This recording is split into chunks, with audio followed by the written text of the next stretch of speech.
ओम शांति। आज की मुरली है 9/6/2021 प्रातः मुरली। ओम शांति। बाप दादा मधुबन।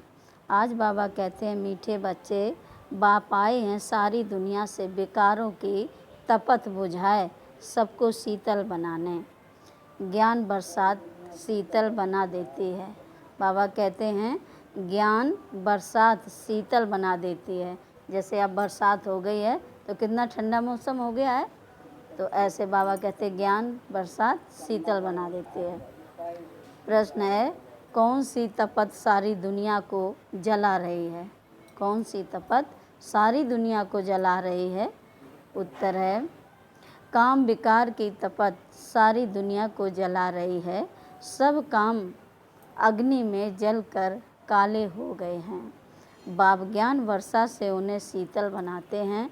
जैसे बरसात पड़ने से धरती शीतल हो जाती है, तो इस ज्ञान वर्षा से 21 जन्मों के लिए तुम शीतल बन जाते हो। किसी भी प्रकार की तपत नहीं रहती। तत्व भी सतो प्रधान बन जाते हैं, कोई भी तपते नहीं हैं। ओम शांति। ओम शांति। रूहानी बच्चे किसकी याद में बैठे हैं? जरूर अपने रूहानी बाप की याद में बैठे हैं। रूह अपने परम पिता परमात्मा की याद में बैठी है कि हमको रूहानी बाप आकर रिफ्रेश कर शीतल बनाएं, क्योंकि काम चिता पर बैठ भारत जल मरा है। गाते भी हैं तपत बुझाए, तपत काहे की? काम चिता की। बहुत तपत होती है तो मनुष्य मर पड़ते हैं। इस काम चिता की तपत में भारत एकदम जल मरा है। इसलिए बाप को याद करते हैं कि आकर शीतल बनाओ। बरसात पड़ने से शीतलता हो जाती है, धरती शीतल हो जाती है। यह तो बरसात है ज्ञान की। एक ही बार आकर इतना शीतल बनाते हैं, इतना सब कुछ दे देते हैं जो सतयुग में कोई भी चीज़ की उत्कंठा नहीं रहती है, यानी कि चाहना नहीं रहती है। आधा कल्प उत्कंठा में रहते आए हो। बाबा आकर शीतल बनाओ। पतित पावन बाप आकर हमको शीतल बनाए। इस ज्ञान वर्षा से भारत अथवा सारी दुनिया शीतल हो जाती है। तुम स्वर्ग के मालिक बन जाते हो। मनुष्य मरते हैं तो कहते हैं स्वर्गवासी हुआ, वह तो सिर्फ मुख मीठा करते हैं। तुम जानते हो स्वर्ग की अब स्थापना हो रही है। बाबा आया हुआ है, यह ज्ञान वर्षा कर रहे हैं। शीतलता का असर 21 जन्म रहता है। वहाँ ना बरसात ना किसी भी चीज़ की इच्छा रहती है। सदैव बाहर ही बाहर रहती है। वहाँ कोई भी प्रकार का दुख नहीं रहता। सूर्य भी सतो प्रधान बन जाता है, कभी तपत नहीं दिखाते हैं। तुम सारे विश्व के मालिक बन जाते हो। अभी तो गुलाम है ना। गाते हैं मैं गुलाम तेरा। बाप को याद करते हैं। अब बाप कहते हैं तुम्हारी सेवा में मैं तुम्हारा गुलाम आकर बना हूँ। तुम बच्चों की सेवा करता हूँ। पराए पतित देश पतित शरीर में मैं आता हूँ। इस पतित दुनिया में एक भी पावन हो नहीं सकता। सतयुग को पावन, कलयुग को पतित कहा जाता है, क्योंकि सब विकारी हैं। भारतवासी ही इस नॉलेज को समझेंगे। जिन्होंने 84 जन्म लिए हैं वही यह नॉलेज सुनेंगे। वह जो सतयुग त्रेता में आने वाले हैं वही आकर ब्राह्मण बनेंगे। नंबरवार पुरुषार्थ अनुसार बाप ने समझाया है। अभी तुम ब्राह्मण वर्ण में हो, फिर वही देवता वर्ण में आएंगे। ब्राह्मण वर्ण अर्थात ब्राह्मण धर्म स्थापन करने बाप आते हैं। ब्रह्मा ब्राह्मण धर्म स्थापन करते हैं। ऐसे नहीं कहेंगे कि परम पिता परमात्मा आकर शूद्रों को ब्राह्मण बनाते हैं।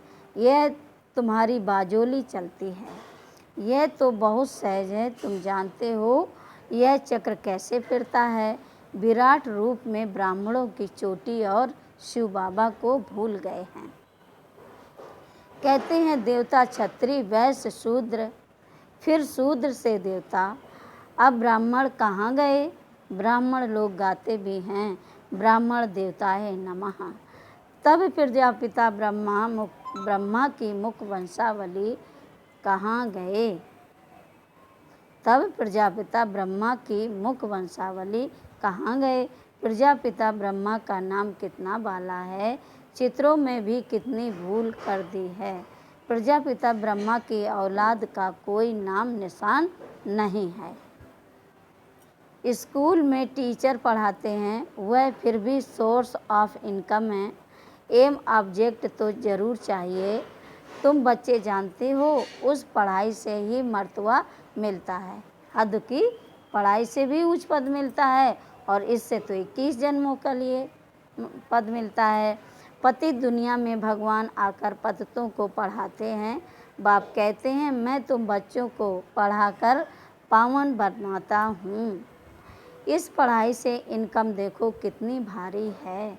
आधा कल्प के लिए तुम तकदीर बनाते हो। भारत में गाया हुआ है 21 पीढ़ी। अब तुम बेहद के बाप से 21 पीढ़ी बेहद का वर्षा पाते हो। लौकिक बाप का है अल्पकाल क्षण भंगुर का वर्षा। समझ में आई?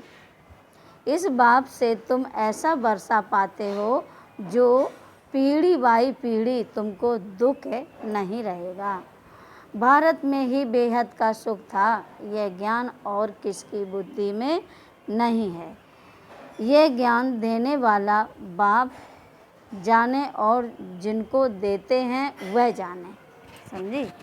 ये ज्ञान देने वाला बाप जाने और जिनको देते हैं वह जाने, और न जाने कोई।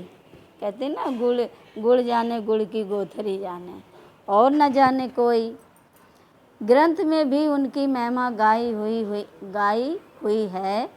एको ओमकार निराकार निरहंकार।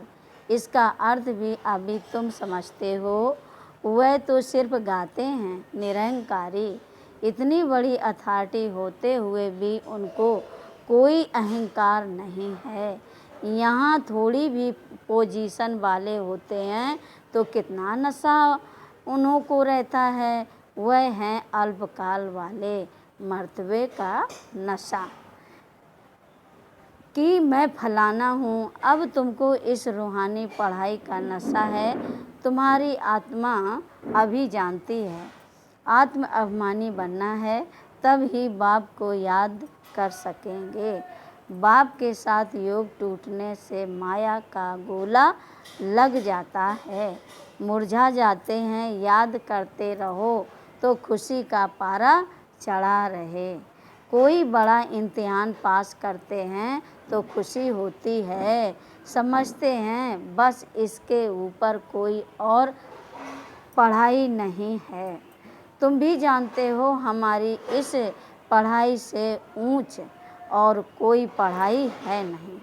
इन लक्ष्मी नारायण ने पास्ट में ज़रूर ऐसी पढ़ाई की है, राजयोग सीखे हैं, तब महाराजा महारानी बने हैं।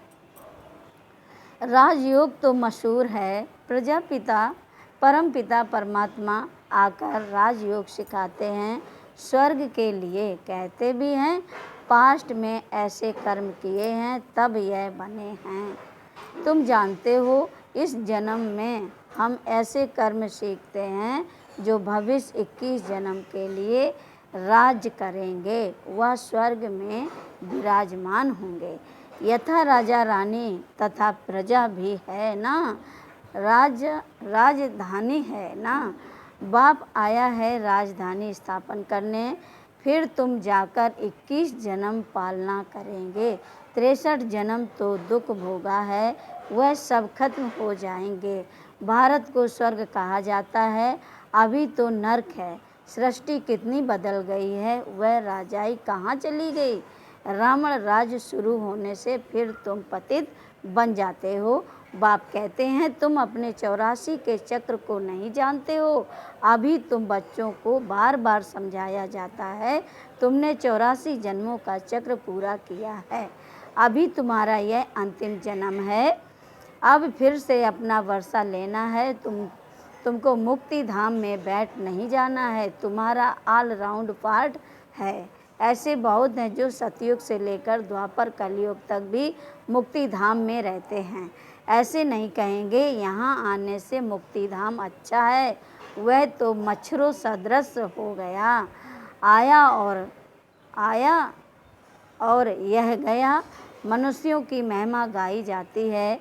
यह मंदिर किसके हैं? जो शुरू से लेकर पाठ बजाते आए हैं, उन्हों के ही यादगार बनते आए हैं।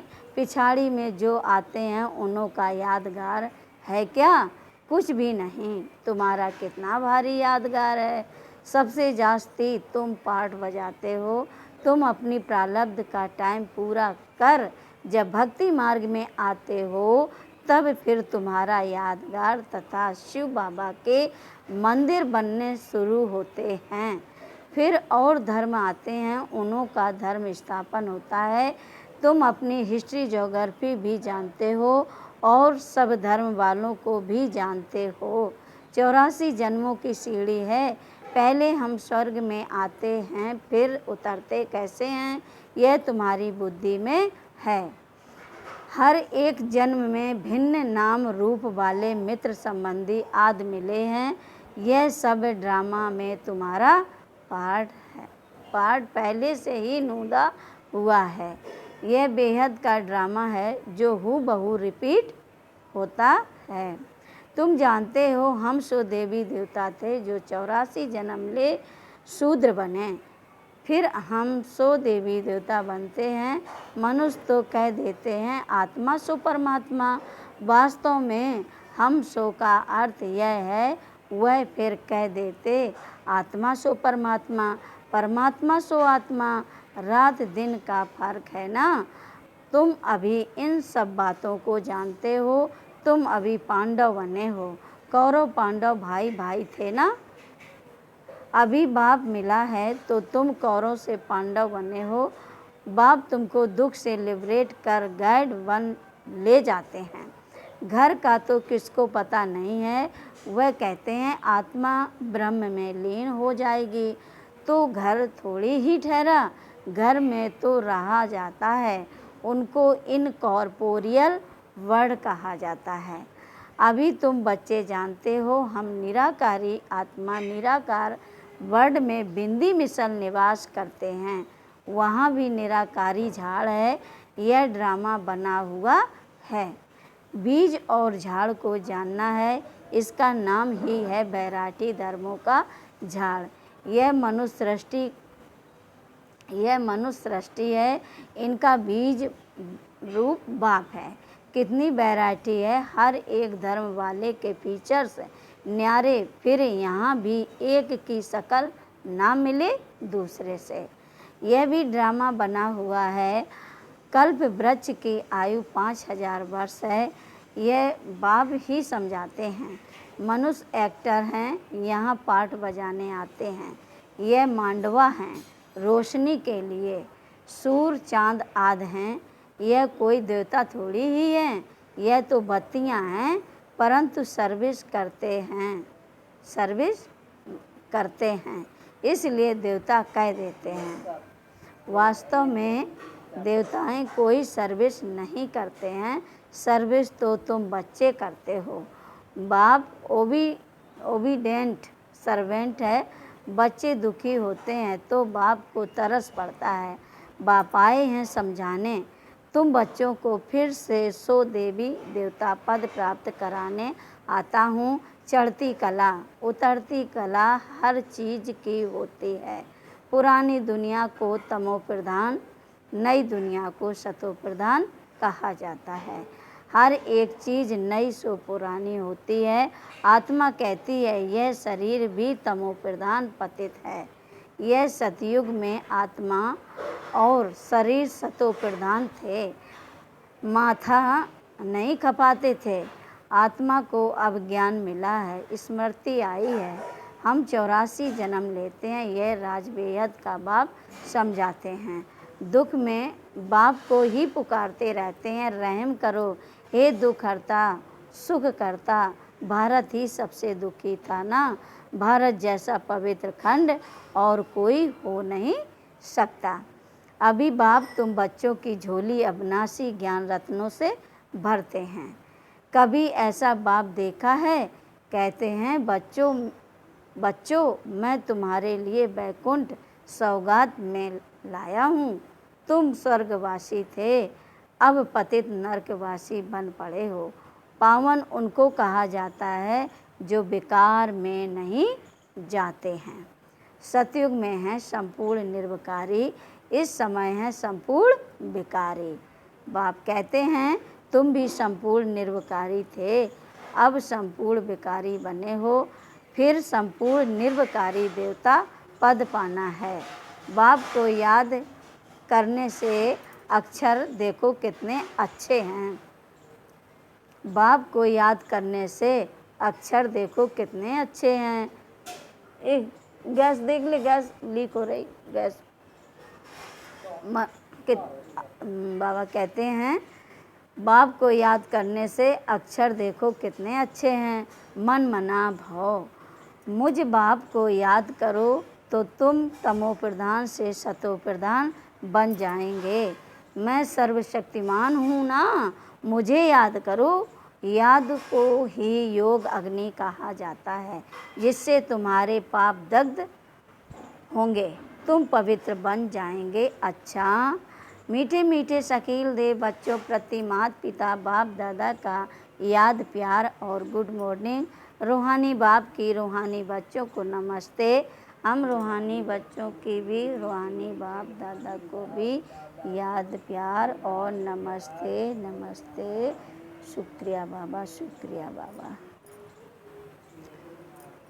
धारणा के लिए मुख्य सार है। पहली पॉइंट है रूहानी पढ़ाई के नशे में रहना है, बाप समान निरहंकारी बनना है, पोजीशन आदि का अहंकार नहीं रखना है।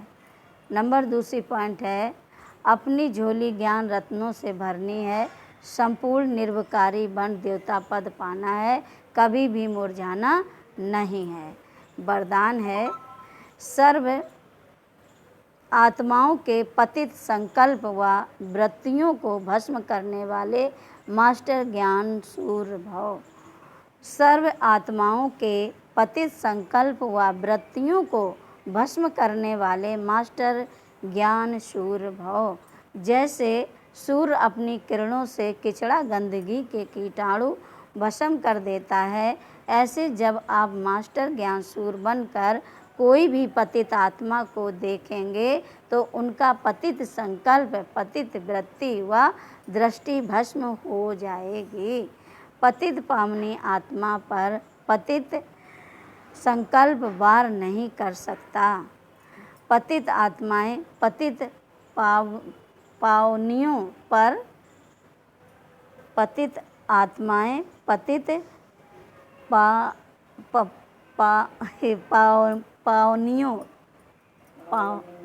पावनियों पर बलिहार जाएंगी। इसके लिए माइट हाउस अर्थात मास्टर ज्ञान सूर्य स्थिति में सदा स्थित रहो। स्लोगन है अपने धारणा स्वरूप से योगी जीवन का प्रभाव डालना, यह बहुत बड़ी सेवा है। अपने धारणा स्वरूप से योगी जीवन का प्रभाव डालना, यह बहुत बड़ी सेवा है। अच्छा, ओम शांति।